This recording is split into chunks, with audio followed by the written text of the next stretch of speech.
apoyo que más se utilizan hoy en día es una silla de ruedas. En este vídeo os vamos a explicar qué tipo de silla de ruedas sería la más adecuada para una persona que salió del hospital, que ha sufrido un daño cerebral y necesita una. Existen varios tipos de silla de ruedas. Aquí os vamos a explicar sillas para personas que vayan a utilizar una silla poco tiempo, algo temporal, mientras se está rehabilitando y va a mejorar, o sillas para personas que son más dependientes y van a tener que estar en ella en un tiempo más prolongado.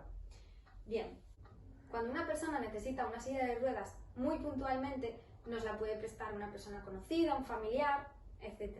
Pero cuando la silla de ruedas es más necesario usarla un tiempo más prolongado, que todavía nos estamos recuperando, igual es necesario que un profesional nos asesore y para que la silla sea lo más personalizada posible a la persona. Aquí tenemos, por ejemplo, dos sillas estándares que pueden ser para personas que tengan control de tronco, pero teniendo en cuenta los siguientes aspectos que vamos a explicar a continuación. Lo más importante es realizar medidas corporales para saber qué silla se adapta a la persona. Entonces, mediremos el ancho de las caderas, el ancho de los hombros, la longitud del fémur y la distancia del hueco popliteo hacia el pie. Otro aspecto a tener en cuenta es el tipo de uso que le vamos a dar a la silla. Puede ser en un domicilio, en unos interiores o puede ser en el exterior. Entonces, ahí dependerá cómo serían las ruedas, qué ruedas escogeríamos. Para en un domicilio lo ideal es que sean ruedas pequeñas, pero si la persona se puede autopropulsar, la rueda tendría que ser con el aro grande y una rueda puede ser maciza o neumática. Vale, si la persona no se puede autopropulsar, serían unas ruedas como las que tenemos aquí. Estas en este caso son pequeñas las posteriores y son macizas. Las delanteras siempre serán pequeñitas. Por otro lado, existen los dispositivos de posicionamiento. Para una persona que esté con un uso prolongado en la silla, se pueden asesorar unos cojines antiescaras. Y luego también en el respaldo, como normalmente suelen ceder, se suelen poner unos respaldos adaptados a la persona. Luego, las medidas de contenciones dependerá siempre de la persona. Existen varias.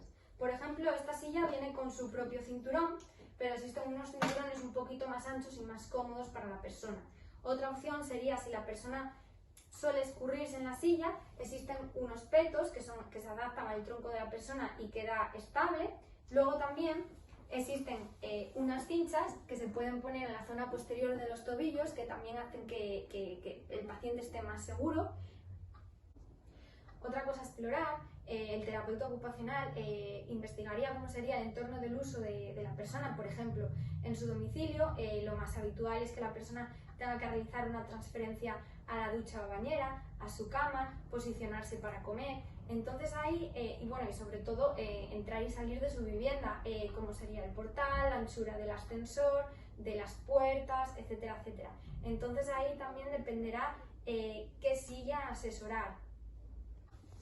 Más recomendaciones generales para estos tipos de sillas estándares.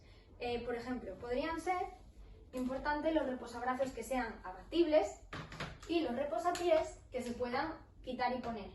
Sobre todo para facilitar esas transferencias que hemos mencionado antes en el domicilio. Es importante también que el material sea de aluminio porque es más ligero y que además algo que nos ayudaría, pues por ejemplo para meterla en el coche, es que la silla sea plegable. Ahora os explicaré sillas mucho más completas para personas que no tienen un buen control de tronco y que además son más dependientes. Vale, esta no es la silla, pero os la voy a explicar igualmente. Estas sillas se caracterizan porque el respaldo se reclinaría hacia atrás o hacia adelante y luego la silla entera, tanto asiento como respaldo, serían abatibles. Vale, luego también a estas sillas se les pueden añadir las medidas que anteriormente os he comentado, los accesorios de posicionamiento, el cojín antiescaras, se podría añadir un reposacabezas y también las medidas de contención que hemos explicado. Todo esto que os hemos explicado antes son aspectos generales a tener en cuenta.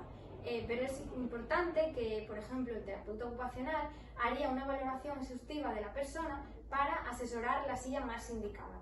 y también es de vital importancia que la persona tenga un confort y una seguridad y que esa silla le permita funcionalidad, como por ejemplo poder acercarse para comer, en las transferencias, etcétera, etcétera. Muchas gracias.